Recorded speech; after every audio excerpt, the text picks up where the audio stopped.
Hey everyone, I'm Sarah, a 28-year-old single mom just trying to keep it together. I live in a tiny apartment with my adorable 2-year-old daughter, Lily. She's the light of my life, but being a single parent, it's no joke.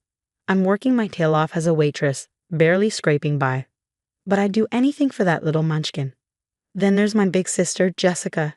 She's got it all figured out, fancy lawyer job, big house, and a husband named Mark who seems like he stepped straight out of a romantic comedy. I'm not gonna lie, sometimes I look at her life and feel like a total mess in comparison. Sarah, honey, how are you holding up? Jessica asks as she swings by my place one afternoon. She's all put together in her designer suit, not a hair out of place, while I'm elbow deep in dishes, with Lily clinging to my leg. Oh, living the dream. I laugh, trying to sound more upbeat than I feel. Jessica gives me that look, a mix of pity and concern. Why don't I take Lily for the weekend? She offers. You could pick up some extra shifts, maybe have a little time for yourself. I hesitate.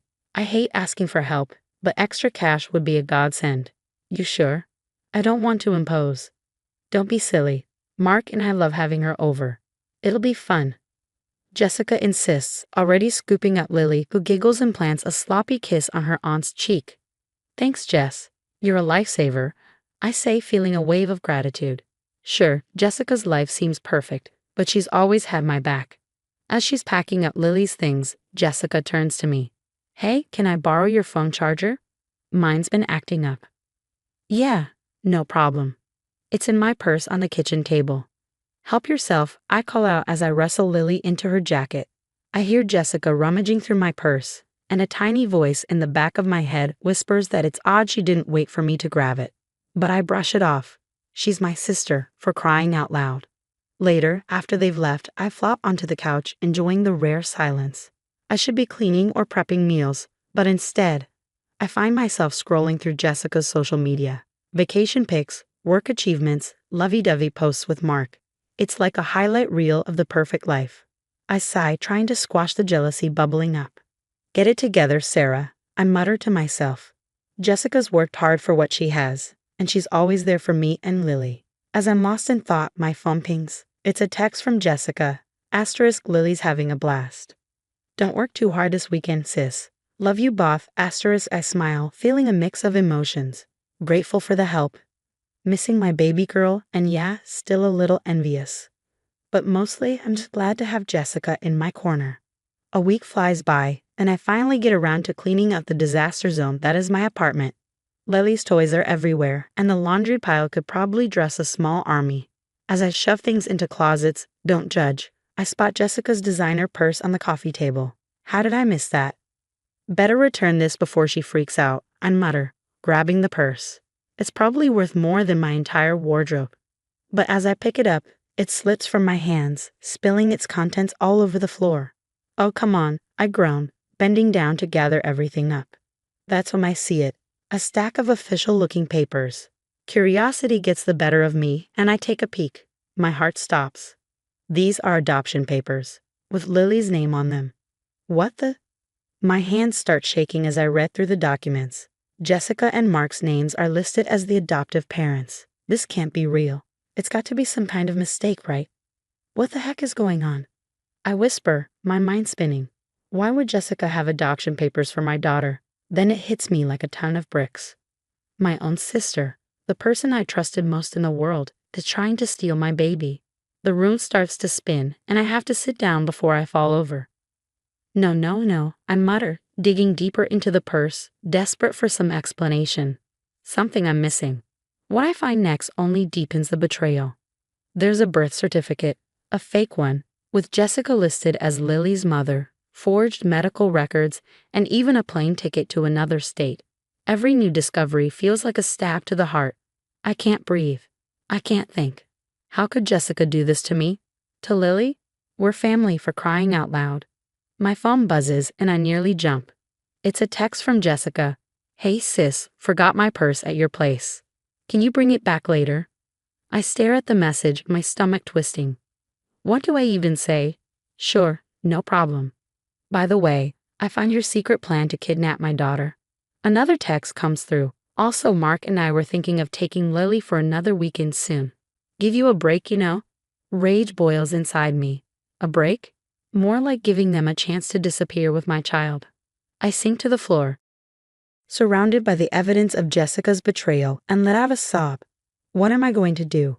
How can I protect Lily? Who can I even trust anymore? One thing's for sure. I'm not letting anyone take my daughter. Not Jessica, not anyone. I may be a struggling single mom, but Lily is my whole world, and I'll do whatever it takes to keep her safe. I take a deep breath, trying to pull myself together. I need a plan. I need help. But most of all, I need to keep Lily close and act normal until I figure out my next move. With shaking hands, I gather all the documents and shove them back into Jessica's purse. I'll have to pretend I never saw them, at least for now, but things will never be the same. Later, I'm sitting on Maya's couch, spilling my guts about everything I found in Jessica's purse. Maya's been my ride or die since high school, and right now, she's the only person I trust. Girl, this is some messed up stuff, Maya says, shaking her head. We gotta dig deeper. Something ain't right here. We start piecing things together, and the puzzle we uncover is ugly. Maya pulls out her laptop, scrolling through Jessica's social media.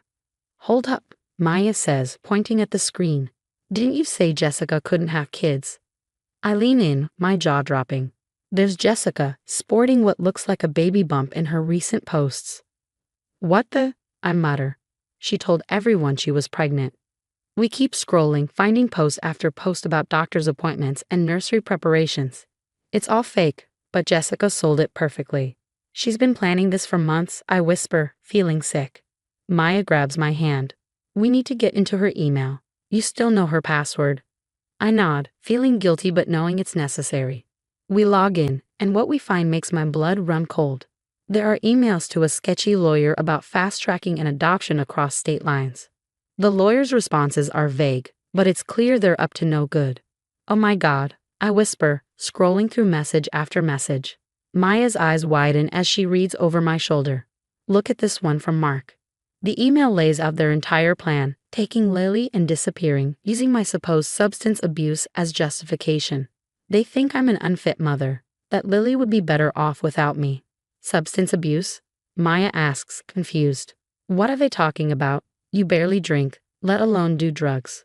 I don't know, I say, shaking my head, baffled. As we dig deeper, the truth gets uglier. Jessica's been isolating me from friends and family for months, always with some excuse why I couldn't attend gatherings or why people shouldn't visit. Remember when she told you your cousin Amy was talking trash about you? Maya says. Bet that was a lie too. I nod, feeling like a fool for falling for it all.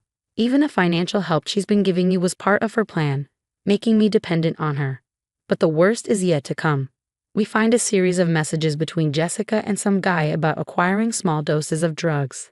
At first, I'm confused, then it hits me. Oh my God. I gasp, my stomach churning. She's been drugging me. That's why I've been feeling so off lately. She's been slipping stuff into my food. Maya looks horrified. She's setting you up to look like an addict. That's how she's planning to take Lily. The room spins as the full scope of Jessica's betrayal sinks in. My own sister has been poisoning me, isolating me, all to steal my daughter. What am I going to do? I ask, feeling more alone and scared than ever. They have money, connections. I'm just a waitress. How can I fight this? Maya grabs my shoulders, forcing me to meet her eyes. Listen to me. You're not alone. We've got evidence now. We're going to fight this, and we're going to win. I take a deep breath, trying to steady myself. Maya's right. I can't fall apart now. Lily needs me to be strong. Okay, I say, wiping away the tears I didn't even realize I'd shed. What's our next move? Maya grins, a determined glint in her eye. Now we set a trap. We're going to catch these snakes red-handed. As we start planning, I feel a glimmer of hope. Jessica might think she's got it all figured out, but she doesn't know who she's messing with. I'm a mom, and I'll do whatever it takes to protect my baby. Watch out, sis, you picked the wrong mama bear to mess with. Later, I'm pacing my apartment, torn between wanting to confront Jessica right now and knowing I need to play it smart. Maya's been a godsend, helping me gather evidence and even hooking me up with her cousin, who's a lawyer. We need to catch her red-handed. Maya insists as she sets up hidden cameras around my place. Your word against hers won't be enough. I nod, feeling sick the day Jessica calls, offering to babysit again. I force myself to sound normal. That'd be great, thanks, sis. When she arrives, I kiss Lily goodbye, praying it'll be the last time I have to leave her with that snake. Hours later, Maya and I huddle over her laptop watching the footage. My blood boils as we see Jessica rifling through my things, making a call in hushed tones. It's all set for next week, she says into the phone. Sarah doesn't suspect a thing. I clench my fists, fighting the urge to confront her immediately, but I know we need more. The next day, I invite Jessica over for coffee, my phone secretly recording in my pocket. We chat casually until I drop the bomb. Hey Jess, you know that bag of old clothes in my closet? I was thinking of donating them to that women's shelter, the one that helps moms escaping abusive situations. Jessica tenses up.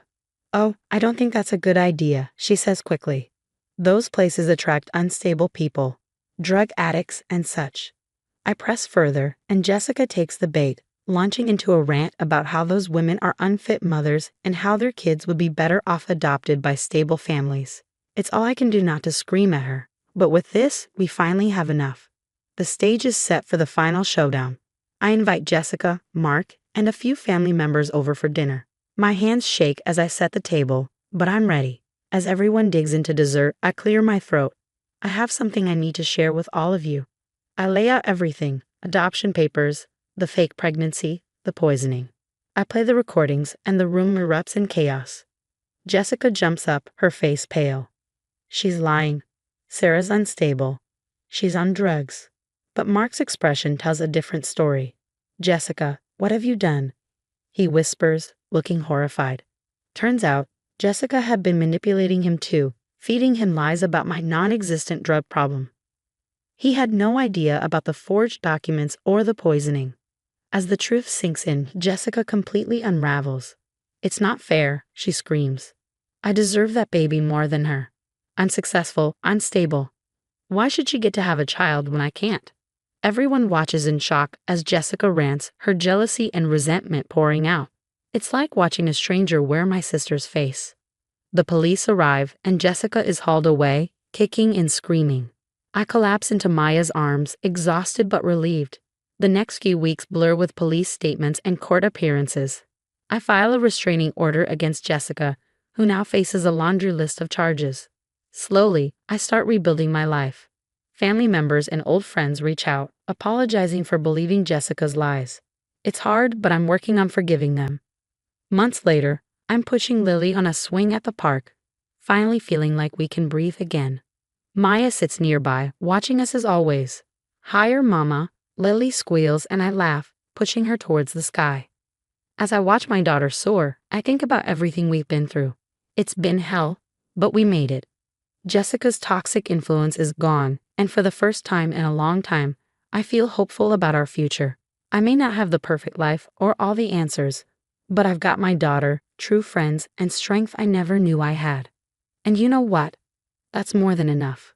The stories come to an end, but now I've got a question for you. If you were in my shoes, would you ever be able to forgive Jessica? Or is some betrayal just too deep to come back from? Drop your thoughts in the comments below.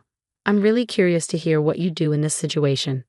If you enjoyed this wild ride, don't forget to hit that like button and subscribe to the channel for more intense stories like this one. Your support means the world to me and helps me keep sharing these experiences. Thanks for listening, and I'll catch you in the next video.